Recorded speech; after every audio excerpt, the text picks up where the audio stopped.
Hello friends, welcome back to my channel. అందరూ ఎలా ఉన్నారు? అందరూ బాగున్నారా? నేనైతే చాలా బాగున్నాను. మీ అందరూ కూడా బాగుండాలని కోరుకుంటున్నానండి. ఈరోజు అయితే నేను ఇంకొక టేస్టీ వెజ్ కర్రీతో మీ ముందుకు వచ్చేసాను. ఇది పాలకూర పులుసు అండి. మన ఇంట్లో రెండు కట్టలు ఉన్నప్పుడు పాలకూర, ఆ 2 కట్టలు ఎటు మనకి ఫ్రైకి కూడా సరిపోవు అనుకున్నప్పుడు ఇలా ఒకసారి పాలకూరతో పులుసు చేసుకొని చూడండి. చాలా చాలా టేస్టీగా ఉంటుంది. 5 నిమిషాల్లో కుక్కర్లో చాలా క్విక్గా రెడీ అయిపోతుంది. ఒకసారి ప్రాసెస్ అయితే చూసేద్దాం. మరి పిల్లలకి లంచ్ బాక్స్లో కూడా చాలా క్విక్గా అయిపోతుందండి. మార్నింగే ఒకసారి ప్రాసెస్ అయితే చూసేద్దాం. మరి నేనైతే ఒక 2 కట్టల వరకు పాలకూర అయితే తీసుకున్నానండి. ఇలా సన్నగా కట్ చేసుకొని క్లీన్ చేసి పెట్టుకున్నాను. తర్వాత ఒక ఆనియన్ తీసుకున్నాను. అలాగే ఒక 5 టమాటాలు అయితే తీసుకున్నానండి. ఇలా టమాటాలు పాలకూర 2 కలుపుకొని వండుకోవడం వల్ల కిడ్నీలో స్టోన్స్ ఏర్పడతాయని అనుకుంటారు, కానీ అలాంటిది ఏమీ ఉండదండి. అవి టమాటాకి మనకి పాలకూరకి అసలు సంబంధమే ఉండదు. ఆ 2 కలిపి చక్కగా మనం అయితే వండుకోవచ్చు. అలాంటి ప్రాబ్లం ఏం లేదు. అవన్నీ తెలుసుకున్న తర్వాతే నేను ఇలా అయితే కర్రీ చేసుకుంటున్నాను. తర్వాత ఒక కుక్కర్ తీసుకొని ఆ కుక్కర్లోకి పాలకూర అయితే వేసుకుంటున్నానండి. ఇలా కట్ చేసుకున్నదంతా కూడా. తర్వాత టమాటాలు కూడా ఇలా చిన్న చిన్న ముక్కలుగా కట్ చేసుకొని వేసేసుకుంటున్నాను.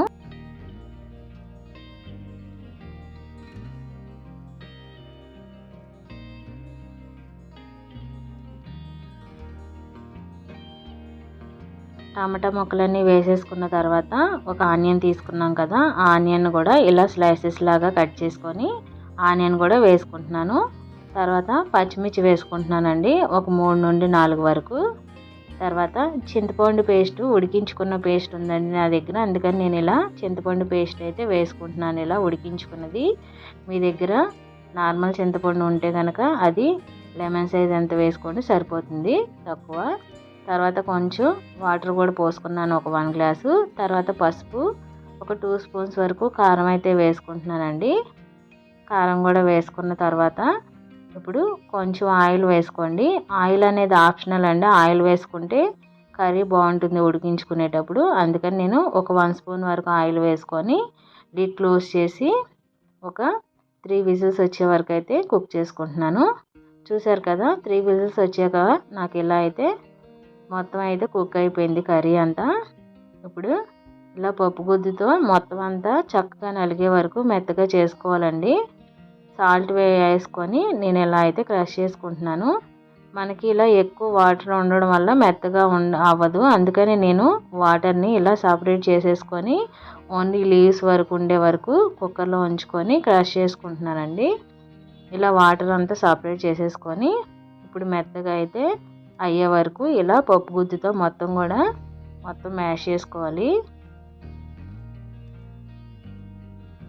చూసారు కదా, ఇలా మెత్తగా అయిపోయిన తర్వాత ఇప్పుడు మనం పక్కకు తీసి పెట్టుకున్నాం కదా, ఆ వాటర్ కూడా వేసుకొని ఒకసారి మొత్తం కలిపేసుకుందాం.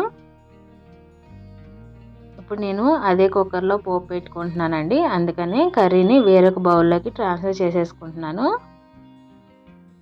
ఇప్పుడు ఆ కుక్కర్ తీసుకొని దాంట్లోకి అయితే పోపు పెట్టేసుకుంటున్నాను నేను. దాంట్లోకి ఒక 2 స్పూన్స్ వరకు ఆయిల్ అయితే వేసుకుంటున్నాను.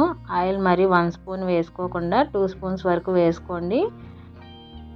పోపులో ఎక్కువ నూనె ఉంటేనే కొంచెం టేస్టీగా ఉంటుంది మనకి. ఇప్పుడు నేను వెల్లుల్లి రబ్బలు వేసుకుంటున్నానండి, కొంచెం ఎక్కువే వేసుకుంటున్నాను వెల్లుల్లి రబ్బలు, మా పిల్లలు ఇష్టంగా తింటారని. తర్వాత ఆవాలు వేసుకున్నాను, తర్వాత కొంచెం జీరా, తర్వాత ఎండుమిర్చి కూడా వేసుకున్నానండి. తర్వాత కరివేపాకు, తర్వాత 2 పచ్చిమిరకాయలు ఇలా స్లైసెస్ లాగా వేసుకుంటున్నాను కట్ చేసుకొని. లాస్ట్లో ఆనియన్ ముక్కలు కూడా ఇలా స్లైసెస్ లాగా వేసుకొని కొంచెం మెంతి పౌడర్ వేసుకుంటున్నానండి.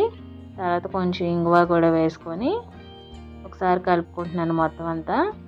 మెంతి పౌడర్ ఖచ్చితంగా వేసుకోండి, ఏ పులుసులో అయినా కానీ మెంతి పౌడర్ కొంచెం వేసుకుంటే ఆ పులుసు చాలా టేస్టీగా ఉంటుంది. అలాగే ఇంగువ కూడా డైజెషన్కి చాలా మంచిది.